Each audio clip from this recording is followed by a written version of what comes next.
ટોપ સ્ટોક્સની details સાથે જોડાયા છે સહયોગી નીરજ અને આરતી. આપ બંનેને ગુડ મોર્નિંગ. નીરજ, શરૂઆત કરીએ કયા સ્ટોક્સ પર આજે ફોકસ રહેશે? જી, ખાસ કરીને આજે પણ આપણને થોડી ઘણી બ્લોક ડીલો પર ફોકસ રાખવાનું છે. સૌથી પહેલાં વાત કરી લઈએ મેક્સ ફાઇનાન્શિયલ્સની, તો અહીંયા આપણને એક બ્લોક ડીલ થતી જોવા મળી શકે છે અને મેક્સ વેન્ચર્સ કંપનીની અંદર લગભગ 0.5% જેટલો હિસ્સો વેચી શકે છે એવું સૂત્રોનું કહેવું છે. ખાસ કરીને બ્લોક ડીલ માટેની જે ફ્લોર પ્રાઇસ છે 1675.5 પ્રતિ શેર પર નક્કી કરવામાં આવી છે અને હાલના ભાવથી લગભગ 1%ના ડિસ્કાઉન્ટ પર આ ફ્લોર પ્રાઇસ છે અને લગભગ 270 કરોડની એક ઓફર સાઇઝ આપણને આ બ્લોક ડીલની અંદર થતી જોવા મળી શકે છે. એટલે પ્રમોટર જે છે એ 0.5% જેટલો હિસ્સો અહીંયાથી વેચી રહ્યા છે. એટલે જોવાનું રહેશે કે અહીંયા ખરીદદાર કોણ છે, કોની નવી એન્ટ્રી થાય છે. એટલે મેક્સ ફાઇનાન્શિયલ્સ પર આજના દિવસે તમારે ખાસ એક નજર રાખવાની છે. બીજી તરફ તમારે AWL એગ્રી પર એક નજર રાખજો. અહીંયા પણ ખાસ કરીને બ્લોક ડીલ થઈ શકે છે.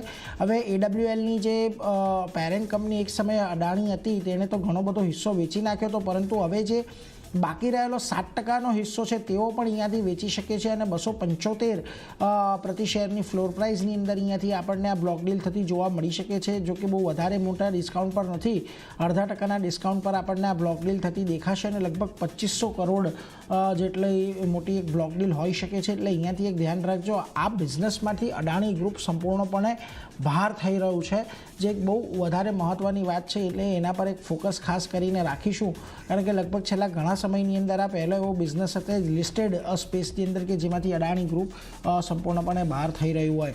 એટલે આજના દિવસે તમને અહીંયા તો એક નજર રાખવાની રહેશે જ.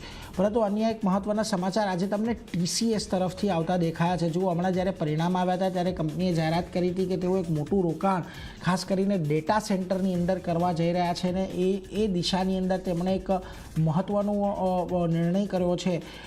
TCS એ TPG ટેરાબાઇટ સાથે કરાર કર્યો છે. હવે આ કરાર શેના માટે છે તો હાઇપરવોલ્ટ AI ડેટા સેન્ટરમાં તેઓ 18,000 કરોડનું એક અહીંયાથી રોકાણ કરશે.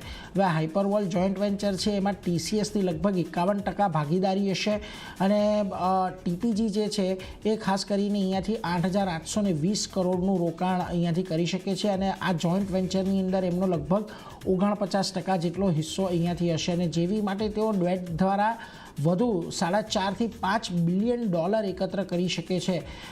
ખાસ કરીને હાલમાં જેમણે 1.2 ગીગાવોટના ડેટા સેન્ટરની જાહેરાત કરી હતી અને 6.5 થી $7 બિલિયન એક રોકાણની પણ તેમણે વાત કરી હતી. એટલે એમાંથી એક આ ચંક આપણને આવતો દેખાઈ રહ્યો છે. એટલે એના પર એક ખાસ નજર રાખીશું. આજના દિવસે તમને TCSનો સ્ટોક થોડોક ફોકસમાં રહેતો દેખાઈ શકે છે.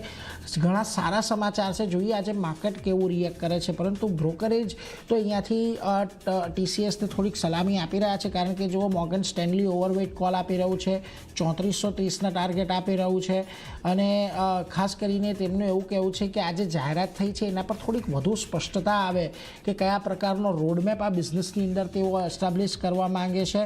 અને એમનું પણ એ જ કહેવું છે કે જે પહેલાં 6 થી $7 બિલિયન એમણે કમિટમેન્ટ કર્યું હતું એમાંથી આ જે રોકાણ છે એ લગભગ $2 બિલિયન જેટલું છે.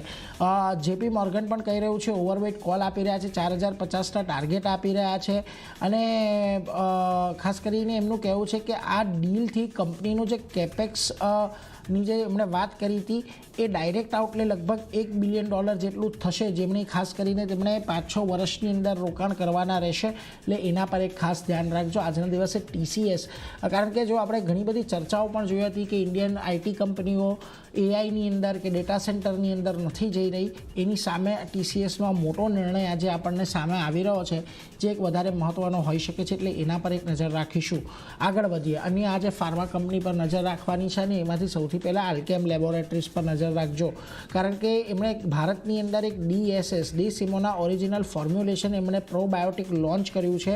હવે આ જે ફોર્મ્યુલેશન છે મોટેભાગે આંતરડાના સ્વાસ્થ્ય માટે એનો ઉપયોગ થતો હોય છે અને એ માટેનું આ લોન્ચ ભારતની અંદર કરવામાં આવ્યું છે. એટલે એના પર એક ધ્યાન રાખજો, કારણ કે આ જો અત્યારે આપણે ખાસ કરીને નવેમ્બર મહિનામાં છીએ એટલે ડિસેમ્બરની અંદર જ્યારે 31 ડિસેમ્બરના આપણને પરિણામો આવતા દેખાશે Q3ના, ત્યારે પરિણામોની અંદર આ નવા પ્રોડક્ટ લોન્ચનું પણ થોડું ઘણું આપણને કોન્ટ્રીબ્યુશન આવતું દેખાશે, એટલે એના પર એક નજર ખાસ કરીને રાખવાની છે. અહીંયાથી એક સારી તેજી તમને કદાચ આજે આલ્કેમ લેબમાં પણ જોવા મળી શકે. બીજી તરફ JSW એનર્જી પર ખાસ તમારે નજર રાખવાની છે, કારણ કે એમણે એક રાયગર ચંપા રેલ ઇન્ફ્રા કરીને એક કંપની હતી, એની ઇનસોલ્વન્સી રિઝોલ્યુશન પ્લાન હતો, તેને ખાસ કરીને મંજૂરી મળતી દેખાય છે JSW એનર્જી માટે, એટલે એમના માટે એક આ પોઝિટિવ રહી શકે છે. એટલે અહીંયા પણ એક ખાસ તમારે ધ્યાન રાખવાનું છે. JSW એનર્જીમાં આજે થોડુંક તમને ન્યૂઝ બેઝ એક્શન દેખાઈ શકે છે. અને છેલ્લે મારા તરફથી 361 વેલ્થ એસેટ મેનેજમેન્ટ, એના પર તમારે નજર રાખવાની છે, કારણ કે કંપનીએ અહીંયા ગિફ્ટ સિટીની અંદર તેઓ એક સબસિડરીનું ગઠન કરવા જઈ રહ્યા છે, જે ખાસ કરીને ફંડ મેનેજમેન્ટની અંદર કામ કરશે. અને એના માટે જે બોર્ડનું અપ્રુવલ મળવું જોઈએ, બોર્ડનું અપ્રુવલ અહીંયાથી ખાસ કરીને મળતું દેખાઈ ગયું છે કંપનીને. એટલે હવે 361 પણ ગિફ્ટ સિટીની અંદર પોતાની નવી બ્રાન્ચ ખોલવા જઈ રહ્યું છે. હવે મહત્ત્વની વાત અહીંયાથી આ કંપની માટે તો છે જ, પરંતુ ગિફ્ટ સિટી માટે પણ છે, કારણ કે અહીંયા આપણે જોયું છે કે તમામ મોટી બ્રોકરેજીસ ફર્મ હોય, મોટા એક્સચેન્જીસ હોય, એ અત્યારે ગિફ્ટ સિટીની તરફ દોટ મૂકી રહ્યા છે, જે પ્રકારે ત્યાં આપણને ઘણી બધી સુવિધાઓ આ ફાઇનાન્શિયલ કંપનીઓને મળી રહી છે એને લઈને. એટલે એક મહત્ત્વનું પગલું એ દિશામાં છે, એટલે એના પર એક નજર રાખજો. 361 વેમ આજે બહુ મોટી અસર આવતી જોવા નહીં મળે, પરંતુ ઓવરઓલ એક પોઝિટિવ સમાચાર કંપની માટે અહીંયાથી બનતા દેખાઈ શકે છે. તો આ બધા પર નજર રાખીશું. ખાસ કરીને TCS આજનો દિવસ દરમિયાન ચર્ચામાં રહેવાનો છે, એટલે એના પર તો એક ફોકસ રાખજો જ. પરંતુ આરતી, તમારા લિસ્ટમાં કયા સ્ટોક આજે ખાસ ત્યાં નજર રાખીશું? જે અહીંયા પણ ઘણા બધા કાઉન્ટર છે. શરૂઆત જો હ્યુન્ડાઈ મોટર્સ સાથે કરીએ તો અહીંયા જે સમાચાર આવતા દેખાઈ રહ્યા છે, કંપનીએ પ્રાઇવેટ પ્લેસમેન્ટ દ્વારા ખાસ કરીને FPELTN વિન્ડ ફાર્મામાં રોકાણ કર્યું છે, અને પ્રાઇવેટ પ્લેસમેન્ટ દ્વારા 21 કરોડ રૂપિયાનું આ બીજા તબક્કાનું કંપનીએ રોકાણ અહીંયાથી કર્યું છે, અને કંપનીએ કુલ 38 કરોડનું રોકાણ તબક્કાવાર કર્યું છે. તો બીજા તબક્કાનું રોકાણ હવે કરવામાં આવ્યું છે, અને કારણે ફોકસ આજે હ્યુન્ડાઈ મોટર્સ પર રાખવાનું રહેશે. પોઝિટિવિટી આપણને સમાચારના લીધે સ્ટોક બતાવી શકે છે, તો અહીંયા એક ધ્યાન રાખવાનું રહેશે. નેક્સ્ટ કાઉન્ટર જે છે તે ઝેગલ પ્રિપેર્ડનું કાઉન્ટર છે. પોઝિટિવ સમાચાર છે, કંપની દ્વારા કરાર કરવામાં આવ્યા છે, જ્યાં બીબા ફેશન સાથે કંપનીએ કરાર કર્યા છે, અને આ કરાર અંતર્ગત બીબા ફેશનને જે ઝોયર પ્લેટફોર્મ છે તે અહીંયાથી કંપની પૂરું પાડતી જોવા મળશે. તો અહીંયા પણ એક ઝેગલ પ્રિપેર્ડ સારી અપસાઇડ આપણને બનતી દેખાઈ શકે છે, સમાચારના લીધે ધ્યાન રાખવાનું રહેશે. નેક્સ્ટ કાઉન્ટર PVR આઇનોક્સનું છે. સ્ક્રીન ઉમેરવાની યોજના કંપનીની બનતી દેખાઈ રહી છે, જ્યાં કંપનીની FY26ની જો આપણે વાત કરી લઈએ તો લગભગ 100 સ્ક્રીન ઉમેરવાની યોજના છે, અને સસ્તા ટિકિટ પ્રાઇસ સાથે ટાયર 3 માર્કેટ પર કંપનીનું ફોકસ હવે અહીંયાથી વધતું દેખાઈ રહ્યું છે. તો અહીંયા પણ એક ધ્યાન રાખવાનું રહેશે PVR આઇનોક્સ માટે. નેક્સ્ટ ગરુડા કન્સ્ટ્રક્શનનું કાઉન્ટર છે.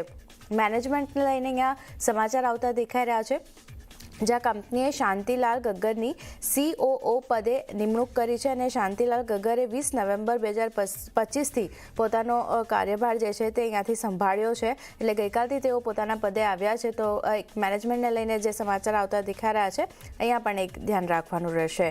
VIP ઇન્ડસ્ટ્રીઝ ફોકસમાં કરાર કરવાના પોઝિટિવ સમાચાર આવતા દેખાઈ રહ્યા છે. મુંબઈમાં VIP હાઉસ વેચવા માટે આ કરાર કર્યા છે. Promoter group entity camp and company દ્વારા જે છે તે આ VIP હાઉસ અહીંયાથી ખરીદતી જોવા મળશે, અને જે ડીલ થઈ છે એની કુલ વેલ્યુની જો આપણે વાત કરીએ તો લગભગ 40.71 કરોડ રૂપિયાની આ કુલ ડીલ આપણને થતી દેખાઈ રહી છે, જ્યાં VIP હાઉસ VIP ઇન્ડસ્ટ્રીઝ વેચી રહ્યું છે, અને સામે promoter entity camp and company આ VIP હાઉસ ખરીદી રહ્યું છે. તો અહીંયા એક ધ્યાન રાખવાનું રહેશે VIP માટે. Next counter Jammu and Kashmir બેંકનું કાઉન્ટર છે. 26 નવેમ્બરે કંપનીની બોર્ડ બેઠક યોજાવાની છે. બેંકની બોર્ડ બેઠક થશે, અને આ બેઠકમાં ફંડ એકત્ર કરવા માટે વિચાર જે છે ત્યાંથી કરવામાં આવશે. તો JNK બેંક પર પણ એક ધ્યાન રાખવાનું રહેશે. અને છેલ્લે સંદૂર મેગ્નીઝની જો વાત કરી લઈએ તો મર્જરને મંજૂરી મળવાના પોઝિટિવ સમાચાર આવતા દેખાઈ રહ્યા છે. NCLT બેંગ્લોર દ્વારા મર્જરને મંજૂરી મળી છે અહીંયાથી, જ્યાં પ્રમોટર ગ્રુપ એન્ટિટીના લોહાગીરી ઇન્ડસ્ટ્રીઝમાં મર્જરને અહીંયાથી ખાસ કરીને મંજૂરી મળતી દેખાઈ રહી છે. આ મર્જરથી કંપનીના કુલ પ્રમોટર ગ્રુપ શેર હોલ્ડિંગ્સમાં કોઈ ફેરફાર અહીંયાથી થતો આપણને જોવા નહીં મળે, પણ જે રીતે એક મર્જરને મંજૂરીના સમાચાર મળતા દેખાઈ રહ્યા છે, સંદૂર મેગ્નીઝના કાઉન્ટર પર પણ એક ધ્યાન રાખવાનું રહેશે. તો ચાંદની ઘણા બધા કાઉન્ટરો છે જ્યાં સમાચારનું રિએક્શન આજના દિવસે જોવા મળશે. આ બધા આજે ફોકસમાં રહેશે. જી, આ બધા સ્ટોક્સ પર આજે એક ફોકસ રાખીશું. નીરજ અને આરતી, આપ બધાનો આભાર અમારી સાથે જોડાઈ ટોપ સ્ટોક શેર કર્યા. તો હાલ હવે એક બ્રેક